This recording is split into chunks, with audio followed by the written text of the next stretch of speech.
Hi, everybody. Welcome to my talk. Today, I'll be presenting on the effects of psilocybin on hyperreactivity and anxiety-like behavior in a mouse model of traumatic stress. But before I begin, I want to introduce myself. My name is Luisa Zavala Rodriguez, and I use she, her pronouns. I'm originally from Honduras, but I grew up in New Orleans, Louisiana, where I acquired a love for celebrations and parades.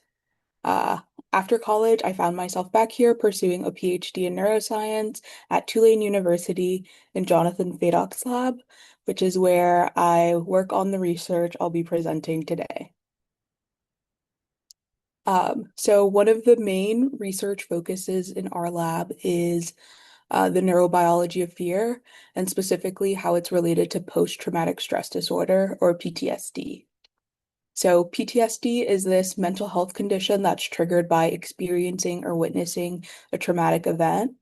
It's also a pretty prevalent condition as it affects about 7% of the population worldwide, and that number rises up to 30% in high-risk groups such as veterans, refugees, and survivors of assault. Current PTSD treatments today include things like trauma-focused talk therapy, so cognitive behavioral therapy, and prolonged exposure therapy. And medications that have been approved for PTSD treatments include SSRIs and SNRIs. However, these treatments are often costly, time-consuming, and they're not always effective. In fact, 57% of those who receive trauma-focused talk therapy have meaningful symptom improvement after 3 months of treatment, and that number is reduced to 36% in those that receive medication for PTSD. In addition to that, people that do see improvements often have relapse. So between 14 and 40% of patients see relapse after a successful PTSD treatment. And a reason why this might be is because PTSD is not a single uniform condition, but instead it's a collection of many different symptoms. There's over 100,000 combinations of symptoms that can lead to a PTSD diagnosis. The DSM separates these symptoms into four major clusters.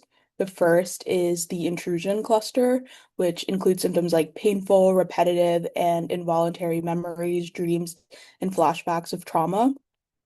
The second is avoidance, so avoiding reminders of the traumatic event and people, places, activities, and objects that are like the traumatic event.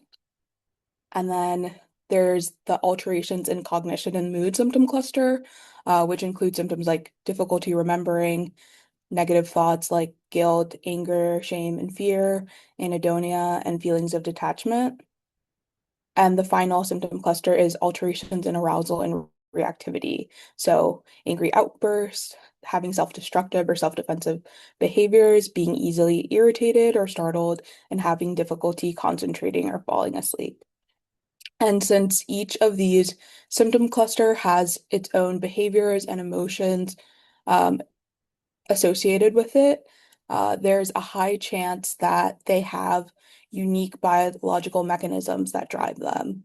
So in order for us to develop a more targeted um, approach to treating PTSD, we have to understand the neurobiology behind each specific symptom cluster. In my lab, we're particularly interested in this arousal and reactivity symptom cluster. And the reason why we focus on hyperreactivity is because it's particularly treatment resistant. So hyperreactivity symptoms tend to persist after talk therapies compared to other symptom clusters. And hyperreactivity is also not fully resolved by SSRIs or SNRIs. In addition, this symptom cluster is particularly resistant in veterans. So whenever we're assessing whether a new therapeutic is effective for treating PTSD, it's important to test whether it's helpful in reducing that hyperreactivity symptom cluster. So for the last 20 years, there's been a resurgence in interest in psychedelic drugs as it can help treat a variety of neuropsychiatric disorders. So, compounds like psilocybin, which is the substance that's found in magic mushrooms, have been demonstrated to have rapid and long-lasting therapeutic benefits for a variety of disorders, including depression, anxiety, substance use disorder, and post-traumatic stress disorder. In addition, there's been evidence that these compounds increase neuroplasticity and they help alter neuronal activity, and specifically in regions including regions that are related to fear and emotional processing. And since PTSD involves the dysregulation of those fear, arousal, and emotional circuits, our hypothesis is that psychedelics can help recalibrate those neural circuits and eventually lead to a reduction in symptoms. However, despite growing clinical interest in these compounds, it's still unknown how psychedelics modulate specific symptom clusters, including hyperarousal. So the main question I want to answer with my study is, can psilocybin reduce hyperreactivity related behaviors following trauma exposure? To do this, in a mouse model, I use the trauma exposures with reminders paradigm, or TERS.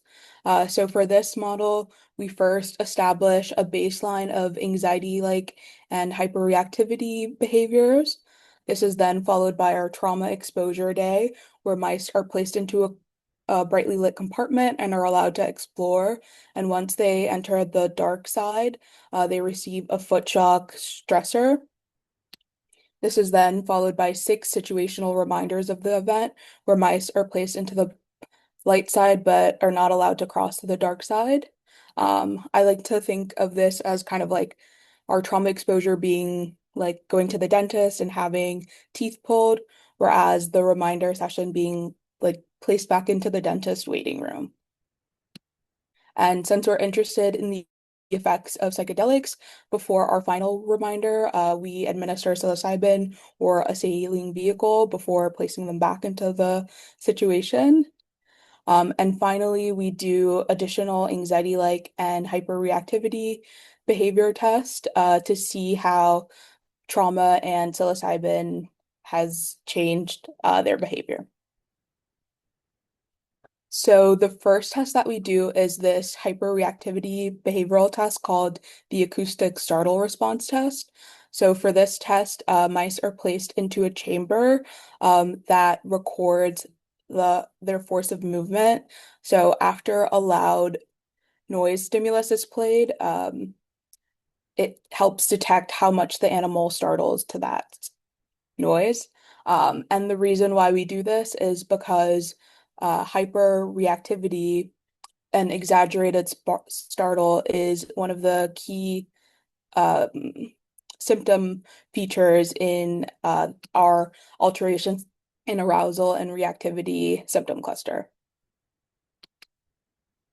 Next, to test anxiety-like behavior, we do 2 tests. The first is the open field test. So for this test, mice are placed into a large open arena and are allowed to explore freely. However, since mice tend to stick to walls whenever they enter into the center zone, that's considered a reduction in their anxiety-like behavior. And this behavior is related to both the avoidance and alterations in cognition and mood symptom cluster. And then for our second test, which is the elevated zero maze test, mice are placed on an elevated circular platform that has both open and closed arms. And since the closed arms have these walls, mice tend to feel safer within them. So whenever they enter the open exposed areas, that's considered a reduction in their anxiety-like behavior. And again, this is related to that avoidance and alterations in cognition and mood symptom clusters. So now, talking about my results. So first, I want to show you the acoustic startle response data. So for this, test, I calculated a startle score, which is the average force of movement after our loud noise stimulus for a total of 10 trials, divided by the weight of the animal to account for differences in body size between the animals. Um, and I first was interested in studying how psilocybin alone changes this behavior. So I have animals that receive no foot shock and the saline injection. So those are my control vehicle animals. And I compared that to animals that receive no foot shock but psilocybin, and that's my control psilocybin group. But I found no significant change between groups or between our baseline and post-treatment scores. Next, I was interested in how trauma changes hyper-reactivity. So animals that receive foot shock but no psilocybin are my trauma vehicle group. And again, I didn't see any significant reduction in startle nor in between the baseline and post-treatment. And finally, animals that receive foot shock but were given psilocybin. That's my trauma psilocybin group. Again, I didn't see any significant change in behavior between groups or between our baseline and post-treatment scores.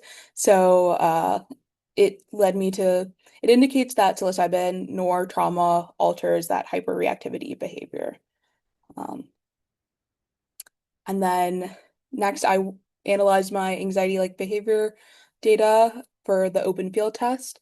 And again, entries into the center zone are considered a reduction in anxiety-like behavior.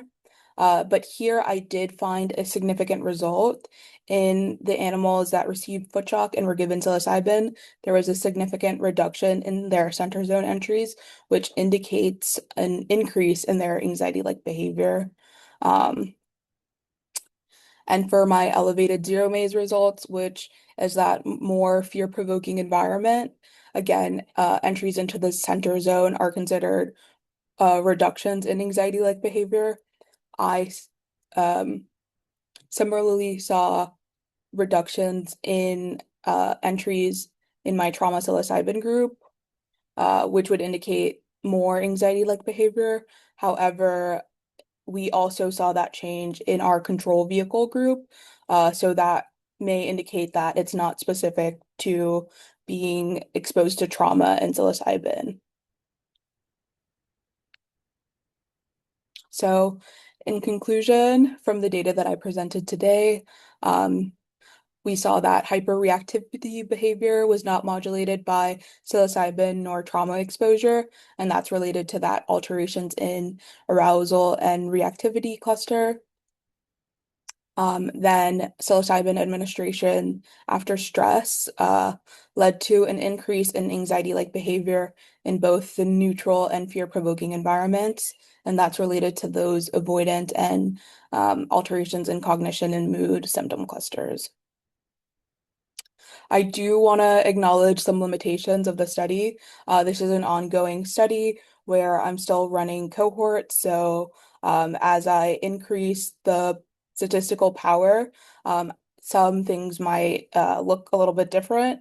And also, although the TERS paradigm is supposed to model PTSD, um, models don't exactly capture the complexity of human trauma-related disorders. And in addition to that, I understand that a simple acoustic startle response doesn't encompass all dimensions of hyperreactivity.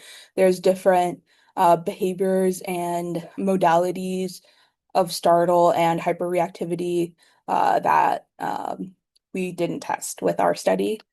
And for the findings that we do have, we have to do additional studies to understand the underlying mechanisms for the behaviors. So I have begun changing the parameters of our acoustic startle response test to encompass a wider variety of startle stimuli. And I'm also planning to do in this technique called in vivo calcium imaging to determine if differences in neuronal activity drive the changes in anxiety-like behavior that we observed. And I'd like to take a moment to acknowledge my lab, specifically my PI, Jonathan Fadok, for helping me guide and support me throughout this work, and my undergrad helpers, Josie and Sophie, who helped with the behavioral analysis that you saw today. And I also would like to thank our collaborator, Charles Nichols, who's answered so many of my questions that are related to psychedelics research. Being the first person in my lab to study this line of work, his support has been instrumental and really meaningful. And I also want to thank IPN and the psychedelics team that helped put this conference together, and my talk coach, Alessia, for helping me develop this talk.